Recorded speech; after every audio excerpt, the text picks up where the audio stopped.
Welcome, welcome, welcome, everyone. I am Farah Belisario, and this is the main event. Today, we are joined by Maurissa Thibeault. You pronounce your last name Thibeault, right? Yes, yeah, that's correct. Fantastic. Welcome, Marissa. We're so happy to have you. Thank you for joining us today. Yeah, thank you for having me.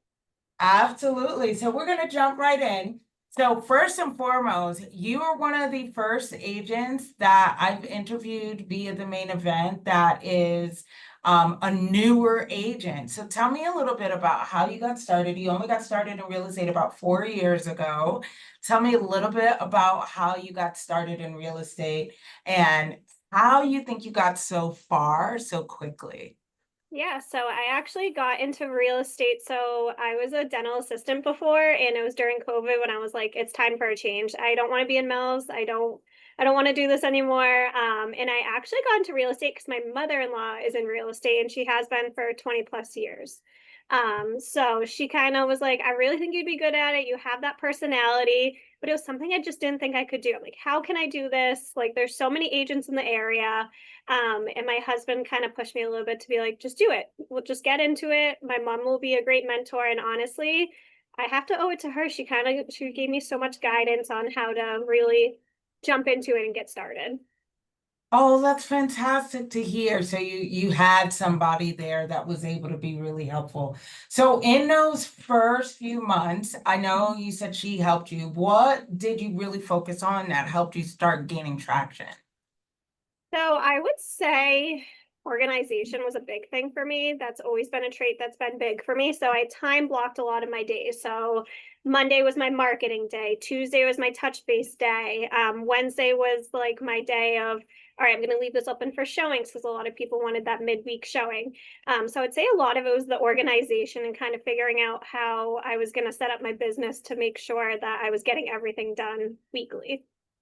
And that's so fantastic because that's such a big part of like even Algorand that Stacy wrote Yeah. is about time blocking, time management, staying focused on the process, not the goal. So that's very, very cool to hear that that is what you implemented in the beginning and it really started to help.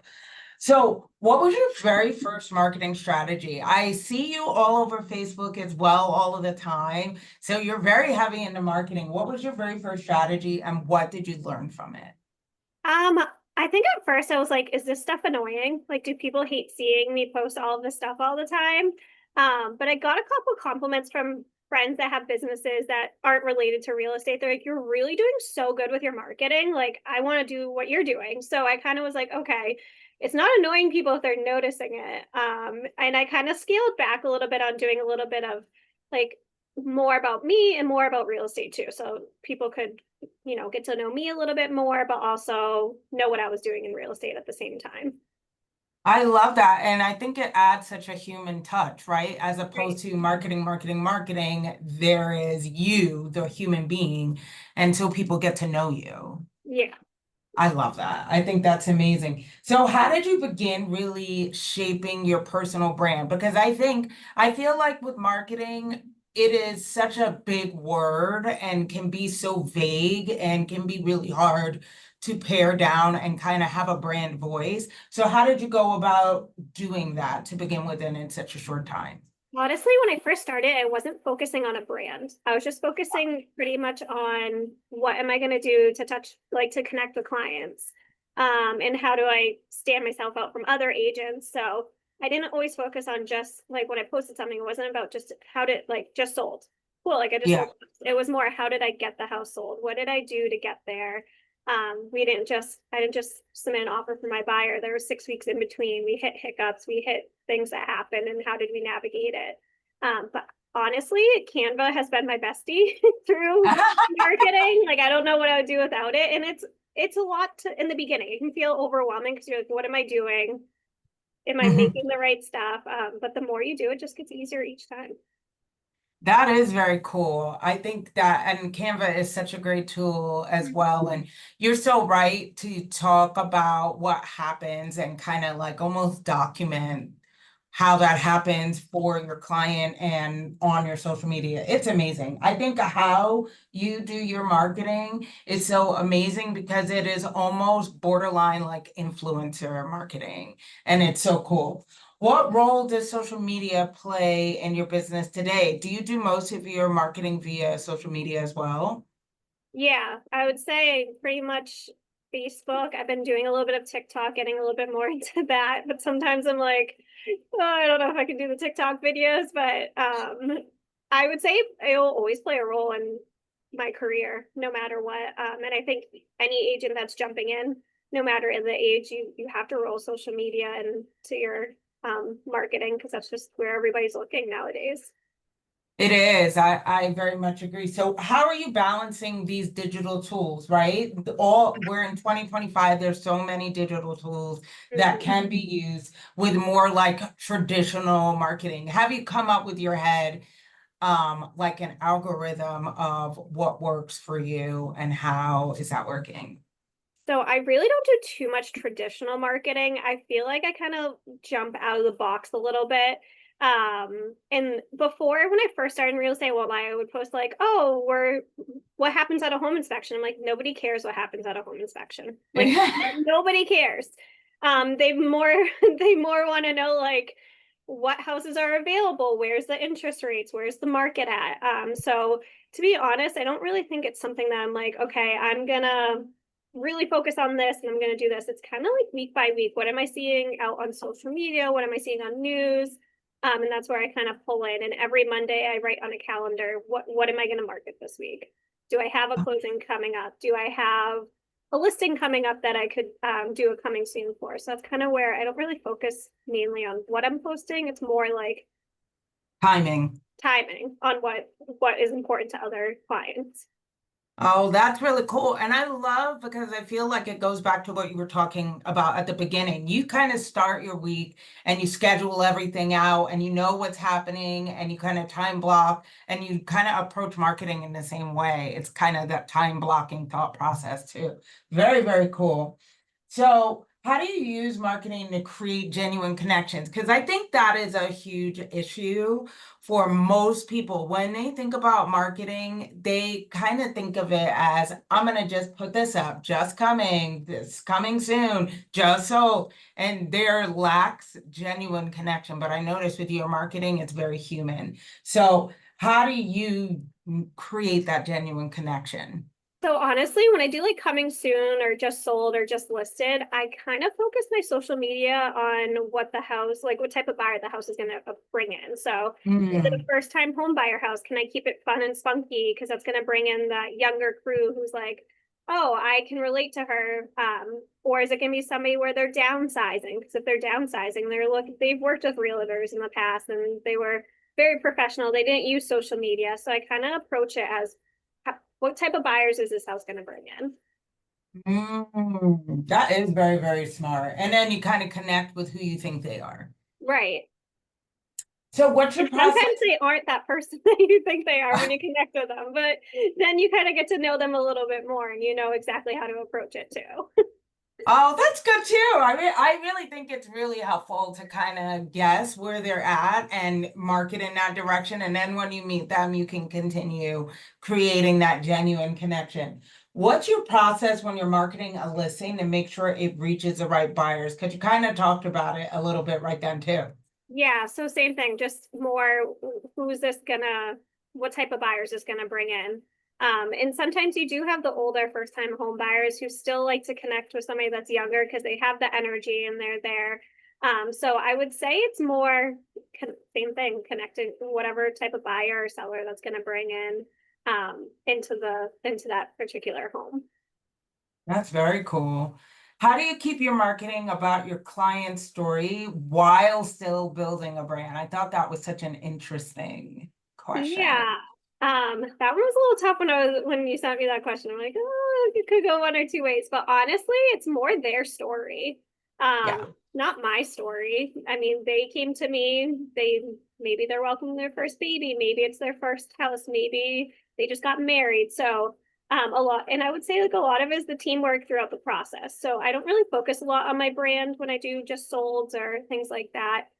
Because at the end of the day, it's really about my client. This was my client's process. This was my client's journey. And I was just there to kind of help them get to the finish line. So I focus more on what we did as a team to get there. That's very, very, very cool. And I think it helps people like identify with your client and therefore kind of identify with you too, Right. which I think is very cool. What advice would you give to newer agents who feel lost? Where to begin marketing? Look at other agents because at the end of the day, you're not really taking ideas. Like sometimes if I'm like stumped, I'm like, I don't know what to post or I don't know what to do for this next listing video. Search on social media, other realtors, look on TikTok. Like people are putting stuff out there. And just don't give up because I remember in the beginning, I was like, my social media is getting nowhere. I'm wasting an hour a day or hour a week to get all my social media and nobody's noticing it. And if you just keep pushing through, eventually you will be noticed. Because I remember it was probably like 2 years ago, I was at the grocery store and somebody was like, "Are you Maurissa Thibeault?" And I'm like, yeah, why? Like, I don't know who this person is. I've never met them. And they're like, "Oh, we started a listing video on like a town page and we saved your name so that when we list in the future, because we love the way your video was." And they actually reached out to me recently. So they saved my name and my information. So you might feel silly doing it, but just keep doing it because eventually it'll pay off. That's amazing. Oh, that must be such a vindicating feeling. Like, Yes, I was like, okay, it worked. It paid off. that's amazing. Can you share a time when your marketing effort didn't work and what you learned from it? Like when it was really obvious, like, okay, this is not working. So I used to do mailers to my neighborhood all the time. Like Okay. once a quarter, I was spending, like a couple hours to get these mailers out. They got nowhere. I'm like, why am I wasting my time on this? So it was like 3 years in. Nobody's approached me. I think I had like one neighbor approach me about it.